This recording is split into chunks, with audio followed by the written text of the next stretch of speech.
السلام عليكم ورحمة الله وبركاته. مساء الفل، مساء السعادة، مساءكم عسل سكر زيادة حبايبي واخواتي، اقسم بالله وحشني. معلش انا كنت معايد، كنت واخد اجازة عشان خاطر العيد، وكل سنة وانتم طيبين. رمضان خلص والعيد خلص والعمر بيعدي يا جدعان، والله العظيم ثلاثة. فحاول تعمل حاجة حلوة في دنيتك تنفعك في اخرتك، واحنا في محتوانا ده بنقدم الخير عشان خاطر الناس تستفاد، والشباب الصغير بالاخص هو اللي يستفاد.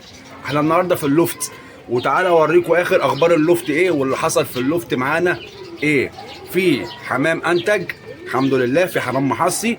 هوريكم الزغاليل اللي احنا قطفناها عملنا معاها ايه. ما شاء الله بينا. بص يا اخواتي، نقولوا كده بسم الله ما شاء الله. تعالوا كده نبدا من اول هنا.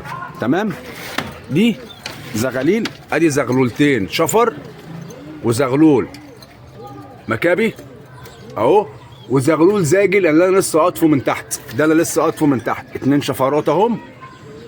بسم الله. دي الشفرات يا جدعان. بص الشفر اللي عامل زي البوازه، بس رجله طويله قوي ورقبته طويله. هو ده الشفر، ده الشفر. وده اسمه مكابي، ده حمام برضو من الحمام الشامي، حمام سيلفر. وده فرد زاجل، زغلول زاجل. ومعانا هنا برضو 4 زغاليل زاجل اهم. دول طبعا اخر عيش انا خدتهم لما الحمام وقف شغل، فرحت واخد الكام زغلول دول من الحضان، وقلت علشان برضو ينفعونا بعد كده للتدريب للرمي للكلام ده كله. وانا مدبلهم بدبل 24 زي ما حضراتكم شايفين اهو اهو، كلهم مدبلين بدبل اتحاد اهو 24. تمام تمام. تعالوا نبصوا بقى هنا. ده القص اللي انا كنت مطلعه من تحت، ده طاير عندي. القص الزاجل ده دول طايرين عندي. قص الزاجل ده اللي رد لي من اسوان، هو ده. هنا بصوا الدكر قالش ازاي يا جدعان، بصوا الدكر هنا قالش ازاي. ولكن في الدكر ما يزعلنيش، لكن لو النتايه اللي مهدره وقالشه كده مش هتحصي وهتوقف حصى. هم كده محصيين اهم، جابوا الحصويتين اهم. دول جايبين ايه ده؟ دول جايبين 3. ازاي بقى؟ اهم اقسم بالله 3 حصويات، تصدقوا؟ والله العظيم 3 حصويات، والله انا مفكره ب2. اي ادي طيره محصيه 3 حصويات، نتايه محصيه 3 حصويات اهو قدام عينيكم، والله العظيم بتوعهم، والله بتوعهم اهو. احطهم لهم والتلاته دافين ما شاء الله عليهم. نيجي هنا القص اللي هو كان رامي حصوايه تحت، وجي رمى التانيه هنا، وانا حضنت عنده مين؟ البنفسجيات قاعدين على الحصى بتاعهم. ودول قص تاني انا لسه مطلعهم اهو. الدكر اهو، الدكر المفصص ده اهو هيطلع اهو، والنتايه بتاعته مفصصه فوق اهي. دول واخدين الباب ده لسه ما خرطتهمش. يلا انزلي يا حاجه، انزلي يلا. يلا يا ماما، يلا يلا على بابكم، يلا على الباب اهو كده. اما برضو حفظوا الباب بتاعهم زي ما انا قلت لكم، انا بفتح باب هنا وباب في البعيد. خلاص هنقفلهم. ودول رموا حصويتين، رموا حصوايه في الطاجن ورموا حصوايه بره الطاجن واتكسرت. الاتنين دول القص ده اهو، ادي حصوايه اهي رمينا في الطاجن، والتانيه رموها بره الطاجن واتكسرت. تمام. كركنديات برضو راميين لي حصوايه واحده. بصوا بقى الزغاليل عشان لسه فاتحها اهي. بصوا الزغاليل انا لسه فاتحها دلوقتي حالا اهو اهو. وعندي اللهم صل على النبي الشفرات، الشفرات اهم محصيين برضو، رموا لي حصويتين. فهنا اصبح الحمام طلع هنا ارتاح. الحمام لما طلع هنا وعلى السايب واخد التهويه بتاعته السليمه ارتاح. بصوا بقى الزغاليل انا فتحتها اهي. بص شوف الزغلول بيطلع على فين، بيطلع على الرف على طول، بيطلع يهوي اهو. اللي هنا برضه عاوزين يهووا فيهم. واحد هنا ما بيطيرش، اللي هو بتطلع نتايه، الشفر النتايه دي حاسس ان جناحها واقف. الدكر بيطير كويس اهو يا اخواتي. اول حاجه انا هخش دلوقتي اكلف الحمام الكبير. الحمام الكبير يا جماعه بصوا دي الكلفه بتاعته، كلفه خشنه اهي. ده الحمام الكبير كلفه خشنه. الزغاليل بدات اللي انا ادي عوجه وصفره، عوجه وصفر، يبقى دي كلفه الحمام الكبير اللي شغال، ودي كلفه الزغاليل. هتقول لي طب ليه الكبير بيكلف الكلفه الخشنه دي؟ لان الحمام الكبير محتاج غذاء ومحتاج صحه ومحتاج وزن علشان يقدر يزق الزغلول بعافيه.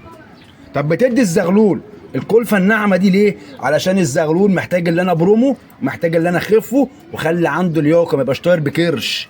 لازم يبقى نحيف كده وايه وخفيف ولطيف وظريف. مش هطير انا زغلول بكرش. اهو بصوا الزغاليل بتعمل ايه؟ اهو اهو ادي الزغاليل. طبعا ده هينزل يجي يطير هيقع في الارض، ده هو باين قدام منك اهو. الشفر ده اللي على الباب والمكابه على الباب اهو، والشفر التاني على الباب. الاتنين دول بيطيروا، الابيض والشفر اللي على اليمين خالص دول بيطيروا. ده مش عارف جناحه، فيه جناح واقف من هو صغير خالص كده ما بيطيرش اهو. هنشوفه، ممكن جناحه يفك في يوم كده ويطير عادي زيهم، ممكن يفضل كده على طول. وده يبقى مثلا مش سالمونيلا مفصليه على فكره، هو شكله كده وهو صغير خالص اتخبط خبطه جامده، الاهالي قعدوا عليه عملوا حاجه زي تمزق في الاربطه الجناحيه، تعرفش ايه اللي حصل معاه. تمام؟ فاحنا هنخش دلوقتي اول حاجه كده نقول بسم الله الرحمن الرحيم، وهنبدا اللي احنا نكلف اهو قدام منكم الحمام الكبير اهو. بديلهم كبشه حلوه اهي اهو. هنيجي هنا على القص برضو اللي احنا لسه ما خرطناهوش ده، انا لسه ما خرطتش القص ده. تمام؟ انا هوريكم كمان حاجه تانية حصلت انا مش عارف ازاي يعني، هوريكم. هنا كنت انا مجوز النتايه دي كنت انا مجوزها الذكر من اللي هم مش طايرين عندي. تمام؟ وكنت خارطه، النتايه باضت. المهم مسيبهم وفاتح انا الشبكه، ما لقيتش الذكر. طب هل الذكر هيقدر يطلع فوق هنا؟ مع انه مخروط والله ما لقيتوش. قلبت عليه المكسح، قلبت عليه الدنيا مش لاقيه. فالله المستعان. فالنتايه دلوقتي قاعده لوحدها على الحصى. ايه اللي هيتم؟ عشان في ناس بتقول لي ساعات ابو حازم الذكر ساب النتايه وقام، هل النتايه هتكمل؟ انا يا باشا زي الموقف بتاعك بالظبط اهو، نفس الموقف حصل معايا. بسيب بقى النتايه وبسيبها على الله. وادي القص التاني اهو، نكلفوهم برضو اهو. ده كده بالنسبه للحمام الكبير. بالنسبه لايه؟ للحمام الكبير. ادي الزغاليل اهو. بص بقى، خد بالك وركز معايا بقى، خد بالك وركز معايا. هما كده بيتدشروا كده. الزغاليل دي واقفه بتعمل ايه؟ بتتدشر. بيشوفوا نفسهم هم واقفين فين، وبيحققوا قوي من المكان، بيحققوا قوي من المكان. يعني ممكن بالظبط 3 4 ايام وابدا اللي انا اسيبهم على بيات واسيب لهم الشبكه مفتوحه. هتقول لي يعني ايه على بيات يا ابو الترابيب؟ على بيات دي يا باشا يعني انا بطلع بالليل بفتح لهم الشبكه وبفتح لهم البيبان وبطفي لهم النور، علشان اول ما النهار يشقشق وتبدا الدنيا تنور تبدا الزغاليل دي تطلع تقف فين؟ تقف هنا. طيب انا سايب لهم الشبكه مفتوحه ليه؟ لان الزغلول هيبدا اللي هو يشيل نفسه خلاص، عشان نفسه يقدر يطير، يقدر يكسر دوره، يقدر ينقل على حته جنب منه ويجي تاني. خلاص دي المرحله العمريه للزغلول اللي هو بص هو كده بيهوى اهو. بص تهويه، كل دي تهويه اهو. من ايه؟ من القفله. عشان انا ما فتحتهمش امبارح ولا اول عشان كنت في بورسعيد. طبعا تحياتي لكل اخواتي في بورسعيد، اخواتي وحبايبي. قضينا يوم حلو مع الناس، ناس جميله، ناس محترمه، ناس تشرف بجد. تمام؟ بصوا بقى، بص انا هعمل ايه دلوقتي قدام منكم اهو. انا هخش اكلف البيبان اهو، هكلف البيبان بتاعت مين؟ بتاعت الزغاليل اهو اهو. خد بالك بقى وركز معايا اهو. انا عاوز اعرف بقى هل الزغاليل دي حفظت المصطبه بتاعتهم ولا لا؟ انا قلت لك لازم بتسيب الزغلول يكلف 3 4 ايام في المصطبه الاول، وبعد كده تفتح له المصطبه ينزل ويطلع وينزل ويطلع 3 4 5 ايام، لو اسبوع كمان مش مشكله، وبعد كده تفتح له الشبكه. فانا النهارده دلوقتي قدام منكم هنشوفوا هل الزغاليل دي حفظت المصطبه ولا لا. هنحط لهم الكلفه مع بعضينا اهو زي ما انتم شايفين، وهنشوفوا الزغاليل دي هتعمل معانا ايه يا جماعه اهو. ادي الطاجنين، طبعا طاجنين موجودين عندهم مكلفين اهم، وعندهم مسقه ميه لازم تتغير كل يوم، كل لما تطلع كده كل يوم تغسل المسقه كويس وتنضفها لهم كويس وتملاها لهم تحطها لهم اهو. هنبدا بقى اللي احنا نهشهم من هنا. يلا يا رجاله يلا هنشوفه اهو. ادي اول واحد راح على المصطبه، تمام. اللي بعده هنشوفه مع بعضينا كل حاجه. يلا وادي التاني اهو وقفوا فوق، ما جاتش معاه المصطبه، هيجيبها دلوقتي ان شاء الله تيجي معاه. ها اهو وقع في الارض.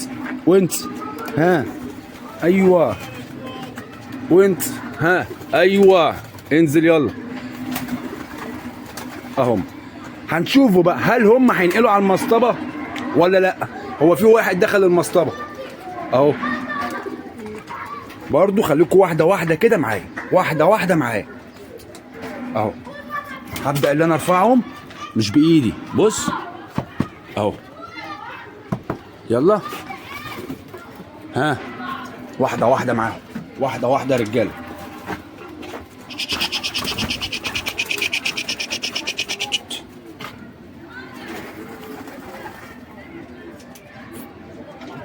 يلا يا رجاله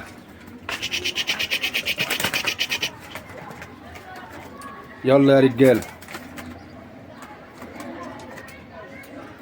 ايوه واحد اهو طالع والتاني وراه اهو، فاضل واحد. يلا يا باشا يلا. اخواتك بياكلوا، دخل اهم كده. دي بدايه تحفيظ الزغلول المصطبه. خلاص دخلوا ياكلوا، بقوم جاي عامل كده يا جماعه وبقفل الباب، بقفل الباب. وبعد 10 دقايق بالظبط، 10 دقايق بالظبط بخش بشيل الكلفه من عندهم وبحطها في الجردل وبقلب لهم المكالف دي، وكده بيبقى الزغلول اتعود على الباب بتاعه او المصطبه بتاعته اللي هو هيعيش فيها. تمام يا رجاله. دي النهارده حلقتنا في اللوفت واخر اخبار اللوفت والفرخ اللي في اللوفت اللي موجود والزغاليل اللي طالعه معانا بنبدا ندشرها ازاي. وانتظرونا ان شاء الله في اللي جاي، واللي جاي احلى واحلى مسا عليكم واحلى مسا على كل الناس. والتربو من مكانكم بيصبح ويمسي عليكم يا اجدع ناس. السلام عليكم.